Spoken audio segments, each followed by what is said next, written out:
Hello, fellow Clear Mind enjoyers. I haven't uploaded videos for a while, but that's mostly because January was incredibly boring in terms of pack releases, basically, nothing new.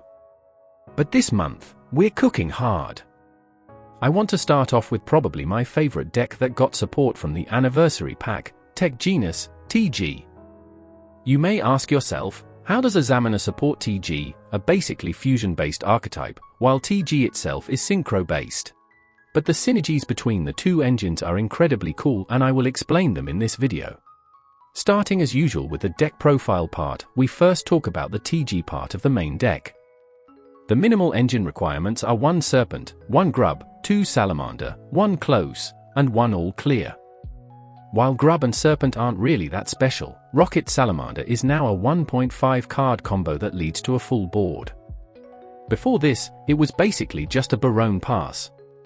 The combo for it will be shown in the combo section of the video. Then there's the Snake Eye part, which is basically a sub-engine of Azamina, but can also function as a standalone engine for TG.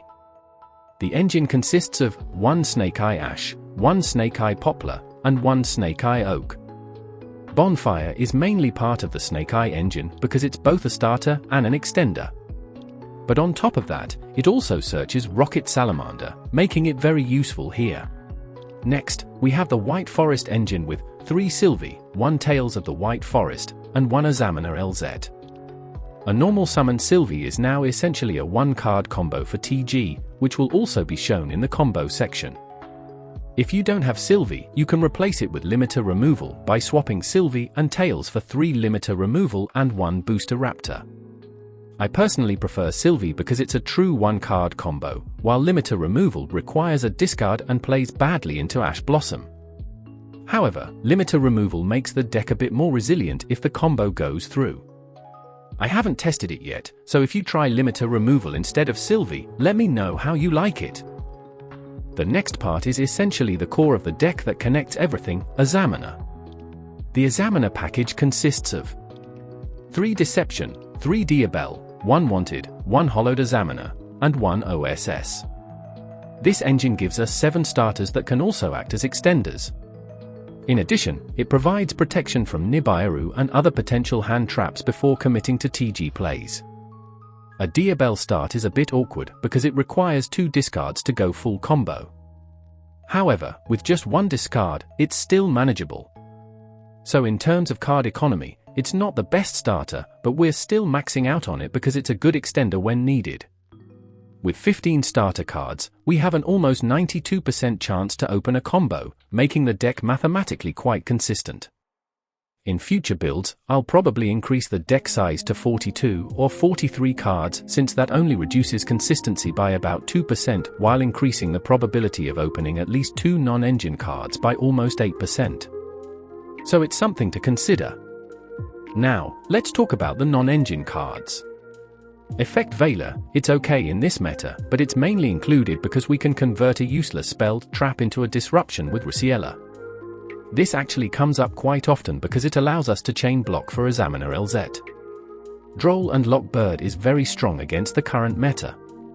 It also works well as a counter to Maxed C, because this deck can play quite well under Droll after specific points. Then we have the standard hand trap core lineup with 2 Max C, 3 Ash Blossom, 2 Called by the Grave, 1 Crossout Designator, and the new Fuelos. Up next is Imperm, a solid non-engine inclusion, and since this deck frequently needs spell and trap discards for engine effects, it often comes in handy even for that. If I decide to go beyond 40 cards, I'd probably include 1 Purelia as the 41st card since it's not bad in this meta, a 3rd Droll and a Talents. Let's get over the extra deck. First, we have the Azamina monsters, starting with Sylvia, who doubles the damage dealt by Azamina monsters, except herself, though this rarely comes up. More importantly, she has an Omninegate that tributes herself, allowing her to bypass some floodgates, similar to how Blazer banishes itself for cost.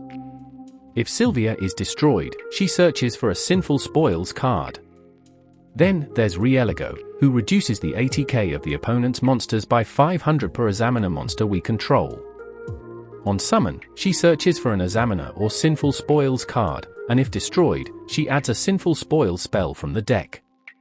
Moving on to the TG Synchros, we start with TG Mighty Striker, a level 2 Synchro tuner that searches a TG spelled trap on summon. If sent to the GY, it sends another TG spelled trap to the GY. During the opponent's main phase, it can Synchro summon using itself as material, usually leading into Blazer. For TG non-tuners, we include Hyper Librarian for extra draws and Dragoner, which functions as a soul charge effect. Another key piece is TG Star Guardian, a level 5 Synchro tuner that retrieves a TG card from the GY on summon and enables quick Synchro summoning during the opponent's turn, sometimes leading into Baronne de Fleur for additional disruption. Next is White Forest Synchro tuner Rusiella, which is primarily used to search Azamina LZ and transition into Diabellstar, a level 8 Synchro that sends Grub to the GY and serves as a tribute fodder for deception or link material for Cross, Sheep. Baronne de Fleur is included as an easily accessible Omninegate that also helps break boards when going second. Finally, the deck's main boss monster, Blazer. We usually just hard summon him, which makes it kinda funny and based, but Blazer gets a boost thanks to our next boss, Glaive Blaster. This guy banishes a monster summon from the extra deck up to twice per turn, and if a monster gets banished, he can resummon it ignoring its summoning condition. This means he can return Blazer for a second negate.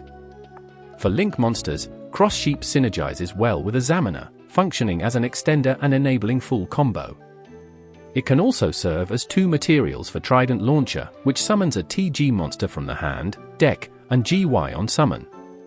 Trident Launcher also protects TG Synchros it points to, though this is usually irrelevant since it often gets destroyed by all clear. Lastly, SP Little Knight is a great Link 2 disruption tool, making it useful when going second. This extra deck is packed with synergy, allowing for a smooth balance between combo execution, recursion, and disruption while maximizing the deck's overall power. I'll be honest with you, I played this deck in Platinum, but it felt unusually strong this time, filled with powerful decks and actually decent pilots. It was probably a lot of returning players who, like me, were disappointed in the January pack and took a break. Because of that, this is actually the first deck profile I'm uploading without playing it to Master 5, 1, or DLV Maximum, so take it with a grain of salt. But I am convinced that it can reach Master 1. Here are my overall thoughts on the deck. This deck is incredibly fun to play and has a solid amount of gas.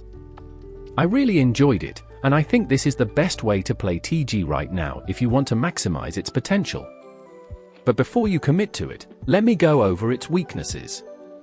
First, the extra deck has basically no space for flex cards.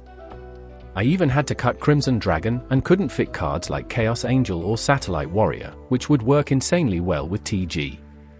Second, the deck is unforgiving and quite complicated. While Synchron's Just Go Speed a BRRR, this deck requires proper piloting at every point. Making the right decisions, especially when playing around hand traps, is crucial. In combo decks like this, it can also be hard to track everything in rotation. For example, I once forgot I had no TG monsters left in the deck, summoned Trident, and got no effect. I shame-scooped immediately. Even now, I still feel like I haven't mastered the deck properly because I make a lot of avoidable mistakes.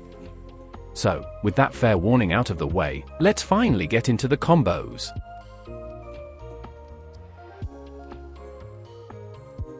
The first combo I'll be showing you is the normal summon Salamander combo line. Salamander is no longer a mid-tier card, and the reason for that is Rusiella. TG can now easily climb into a level 6 Synchro. The downside is that this combo requires a spell discard, but with the number of spells we're running, it's quite likely you'll have one available. This line plays into Nibiru, so you have to keep that in mind.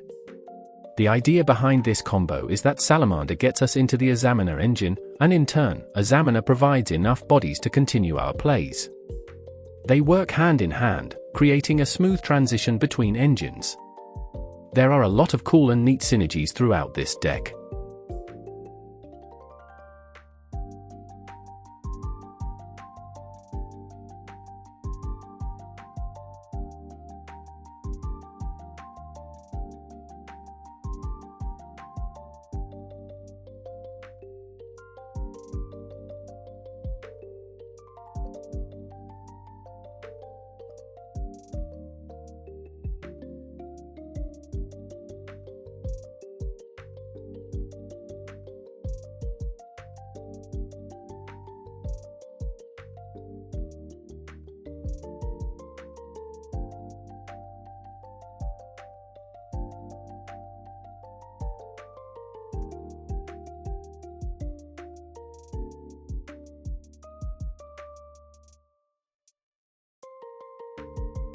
Because we want to cycle back into TG after Cross Sheep, using Trident, we need a TG name in hand, and Oak helps with that. Monster placement is crucial in this combo line. You should get used to placing the fusions in the outer zones and positioning cards you want to use later under Cross Sheep, like this token, for example.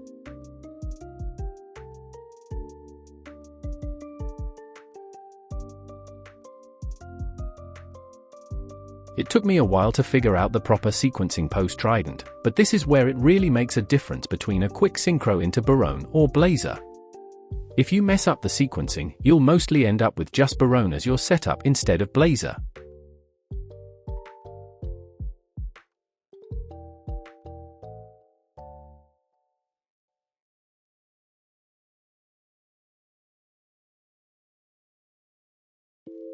Don't activate Dragonar's effect here, we need it for later.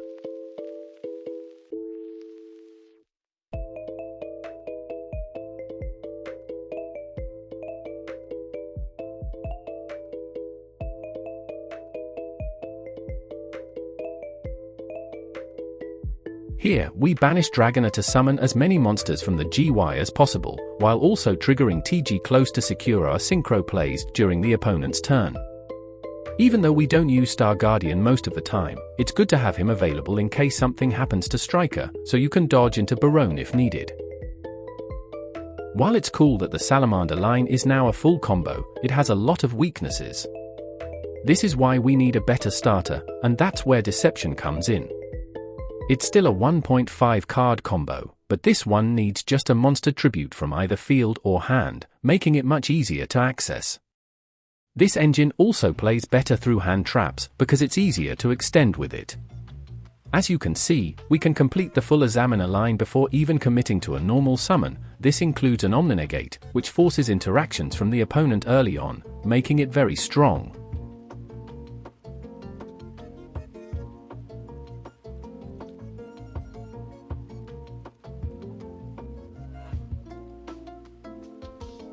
The Omninegate happens on the 4th summon, allowing it to play around Nibiru, which is a big weakness for TG. With this setup done, we can then commit to our TG plays by normal summoning Rocket Salamander that was searched by the graveyard effect of original Sinful Spoils.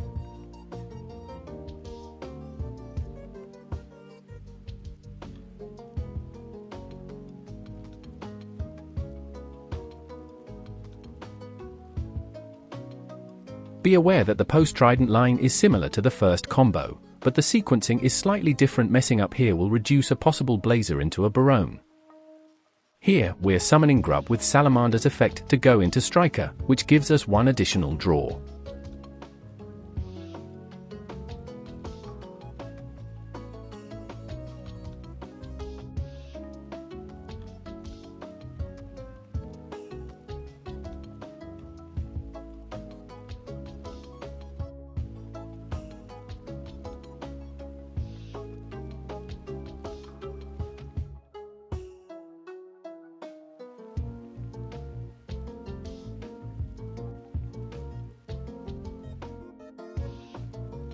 We still have Serpent's on-summon effect available, which allows us to access the second Dragonar, giving us what is essentially a soul charge for 4. The final board is the same as in the first combo, but this time, we've drawn an extra card, and the combo is much easier to extend if disrupted.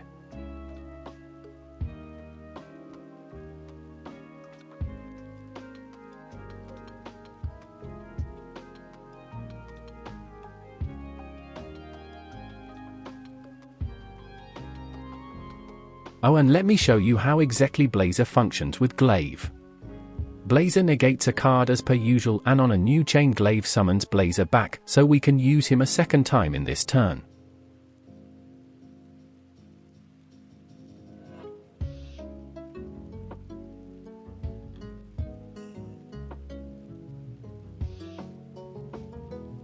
I've shown you two 1.5 card combos, and now it's time to go over the first true 1 card combo, starting with Snake Eye Ash. We begin this line with Bonfire, which is functionally equivalent as a starter because it searches for Ash. However, Bonfire is also a great extension tool thanks to Poplar, making it incredibly versatile.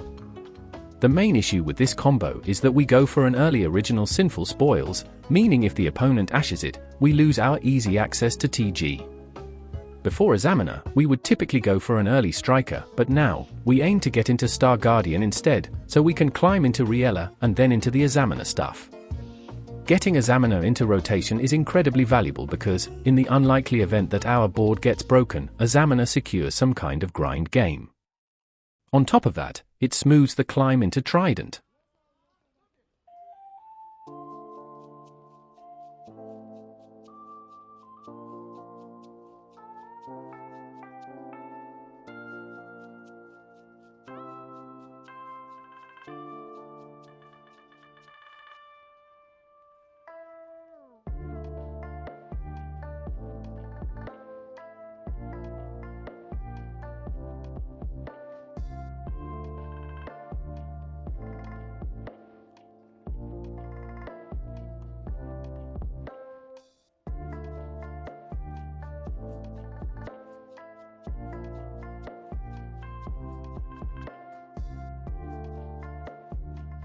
We keep Snake Eye Ash on the field so it can summon Oak later on, triggering Cross Sheep, giving us a TG name in hand, and making the final Trident location live.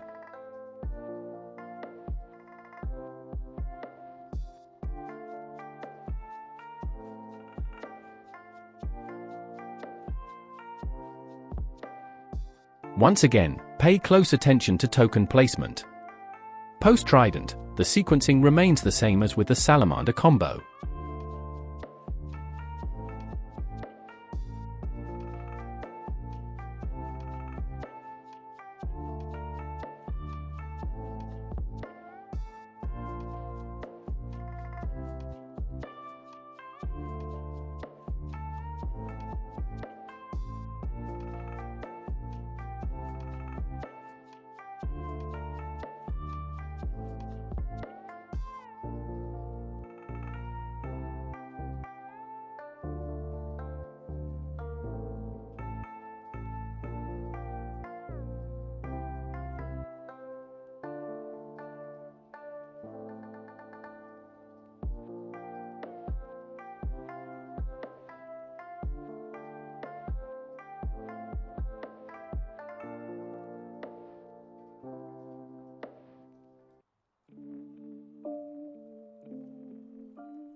Our second true one-card combo is Silvy. It has similar weaknesses to Snake Eye Ash, but we commit to original Sinful Spoils later in the combo, making it slightly safer. On top of that, Silvy is a level for tuner, which gives her more versatility than Snake Eye Ash in certain situations. Overall, I'd say Silvy is our preferred normal summon, but as mentioned before, you can swap it for limiter removal as a more budget-friendly option. She essentially functions as a level 6 Synchro engine and can search Azamina LZ on her own, allowing us to bridge into the Azamina lines. In this combo, Riella doesn't use her effect, meaning we can, if needed, convert a spell or trap into an additional disruption. A good example would be TG Close, since we can recover it from the GY anyway. After Riella, the line plays out similarly to the Deception combo we looked at earlier.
For the last combo, I want to show you the Diabellstar line. This combo is a bit awkward because Diabellstar is usually used as an extension, but it can still go full combo. A major downside is that it requires 2 discards. While the first discard can be generic, the second discard must be either a monster or a spell or trap, depending on what you have in hand. The line changes depending on the second discard we have access to. I'll show you the monster discard route since it's the better option. If you're in a situation where you can't discard a monster, you'll need to find a way to go into Raziella. This usually happens through OSS and the Salamander climb into Raziella. This combo is a bit awkward because, while extending from it is fairly easy, if you have an extension for it, you'd likely have a more card-efficient starter instead. Of course, there are situations where you might want to save your normal summon, so it's still useful to know this line. Essentially, this Diabellstar combo is just the deception line with extra steps.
If you enjoyed the combos and found them interesting, or if you have any questions or suggestions to improve the lines, let me know in the comments. I came up with this idea about a week ago, just before the release of the anniversary pack, so the lines and setup might still have room for optimization. With that said, enjoy the replay section of the video. Unfortunately, I couldn't include as many spicy replays as I wanted because I didn't play much ranked and was more focused on refining the proper lines and combos. However, from the few games I played with it, the deck felt great for a TG list. I'll end my commentary here, but before I go, I want to thank you all for 500 subscribers. This means a lot to me, and every time I see someone new has subscribed or left a comment on the video, it truly makes me smile.